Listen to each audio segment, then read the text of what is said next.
akhlak rakyat Indonesia dibuat hancur. Ayo, ayo ganyang bubu papa, ganyang bubu papa sekarang juga. Ayo, Pimpinannya mana nggak ada ganyang ini? bubu papa, ganyang bubu papa sekarang juga. Lebih banyak kan ini ya, masyarakat Kalimantan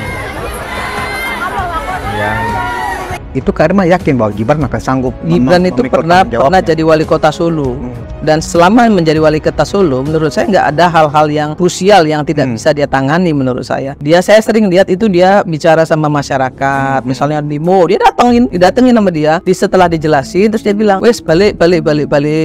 Ya, masa, wes udah saya jelasin ya, nah udah sekarang pulang. Itu ya ternyata orang itu pulang kok. Kalahkan lawan segala bentuk kezaliman. Kita minta kepada pemerintah Presiden Prabowo agar segera diadili, karena jelas telah membuat negeri ini hancur, betul. Membuat negeri ini bangkrut, betul. Kerusakannya begitu dahsyat, betul. Justru ini menjadi semacam kesempatan buat Mas Gibran atau Mas Wapres kita ini untuk membuktikan diri atas tudingan-tudingan miring ya, yang meragukan kompetensinya Wapres muda ini, kan begitu Kak Irman? Kan Gibran ini didampingi oleh orang-orang pinter loh Bang. jangan hiraukan pembencimu yang seupil. Masih banyak rakyat Indonesia yang mendukungmu.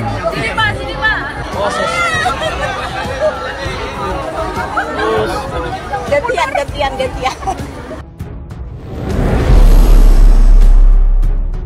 Assalamualaikum warahmatullahi wabarakatuh. Ya, kembali lagi bersama saya di channel Gosip Politik ya. Oke, di kesempatan kali ini saya akan membahas soal demo yang dilakukan oleh orang-orang yang mengaku reuni 411 ya. Demo itu terjadi pada hari Senin 4 November 2024 kemarin ya. Tuntutan yang dibawa antara lain adili Jokowi dan tangkap Gibran ya.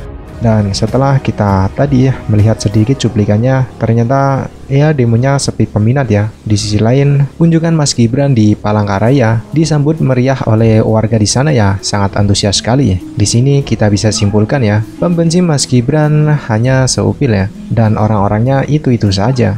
Kita juga tidak boleh meremehkan kapasitas Mas Gibran ya sebagai wapres, seperti yang dituduhkan oleh para pembenci. Karena memang jam terbangnya sudah tinggi ya. Dia pernah menjabat sebagai wali kota Solo, dan itu bukan jabatan kaleng-kaleng ya.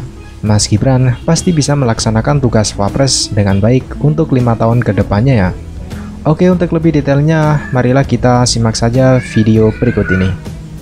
Aksi 411 dalam rangka juga menuntut keadilan, tegakkan, kalahkan lawan segala bentuk kezaliman. Kita minta kepada pemerintah Presiden Prabowo agar segera diadili, karena jelas telah membuat negeri ini hancur, betul.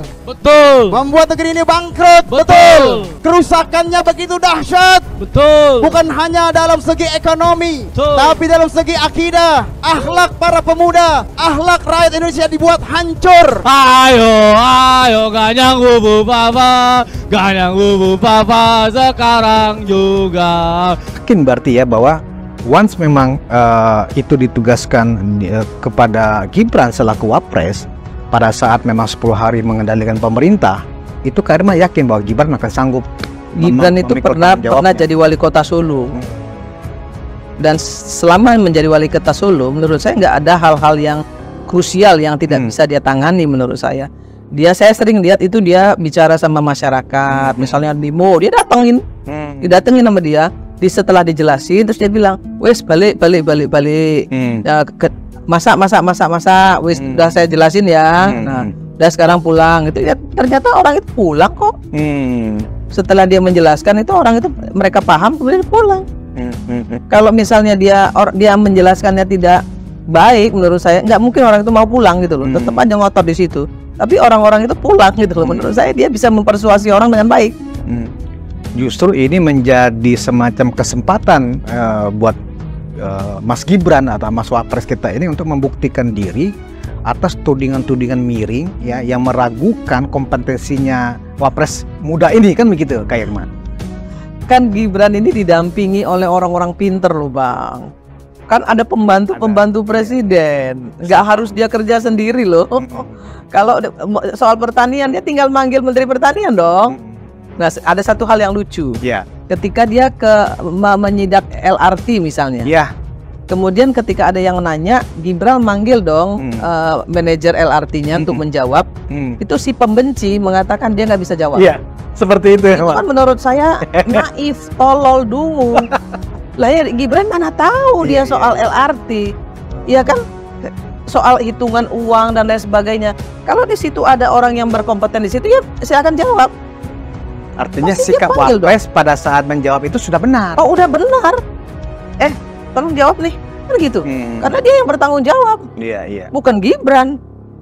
Masa misalnya ada yang bertanya soal HAM. Masa Gibran suruh jawab? Gitu ya. Ya dia panggil dong ahlinya. Untuk apa? Pembantu presiden kalau itu nggak digunain gitu loh. Kalau semua harus presiden semua yang turun tangan, ya nggak usah ada menteri. Nggak usah ada wakil menteri. Nggak usah ada staf khusus dan lain sebagainya. Nggak perlu. Berarti publik tidak harus punya ekspektasi bahwa apakah itu presiden atau wakil presiden seolah semua persoalan harus bisa dijawab. Ekspektasinya terlalu tinggi dan naif juga barangkali ya Kak Irma ya. Naif, kalau menurut saya naif itu hanya berdasarkan rasa ketidaksukaan saja. Gitu kan? Kalau menurut saya wajar misalnya Pak Prabowo wawancara itu kan, diwawancarai Pak Prabowo itu soal ini gimana? Terus Pak Prabowo bilang sini. Nah ini ada yang berhak nih menjawab. Apakah itu salah? Enggak, bukan berarti Pak Prabowo nggak bisa jawab. Tapi kalau soal angka-angka, misalnya soal apa namanya teknis, ya harus orang yang bersangkutan yang jawab. Policy baru ke pejabatnya, baru ke presiden. Oke. Diteruskan apa enggak nih LRT? Nah itu pribadi Pak si Gibran boleh jawab tuh. Prabowo boleh jawab tuh. Iya. Gitu. Gitu. Jadi memang atau mungkin begini Kak Irma, atau memang Mas Gibran selaku Wapres memang tidak diberikan izin barangkali oleh Presiden untuk mengeluarkan statement. Pokoknya dipantau aja, apapun laporannya nanti laporkan ke saya. Atau barangkali seperti itu Kak Irma? Saya kira nggak juga ya, gitu, tapi Gibran tahu menempatkan dirinya menurut saya. Oke. Bukan nggak boleh. Saya yakin kok Pak Prabowo itu bukan orang yang diktator. Ya, dia juga mau dia menginginkan Gibran juga belajar toh. Tanggung jawabin loh, kan gitu. Ya, dia pasti juga Pak Prabowo berani keluar negeri, meninggalkan itu ke Gibran, pasti dia percaya Gibran dong. Betul. Ya, dia percaya orang-orang yang mendampingi Gibran itu dia pasti yakin banget gitu. Nah, ini mau diadu domba lagi, udah cukup, enough. Udah cukup lah.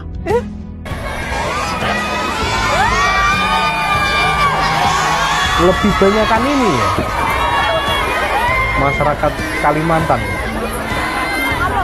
yang menyambut Mas Gibran.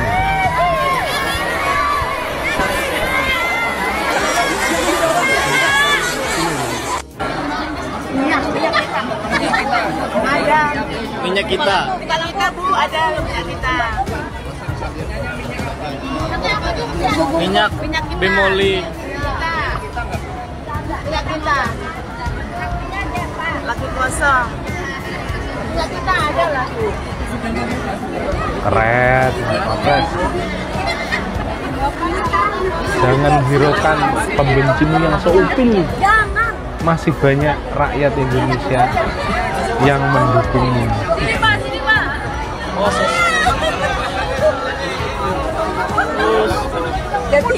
Gantian.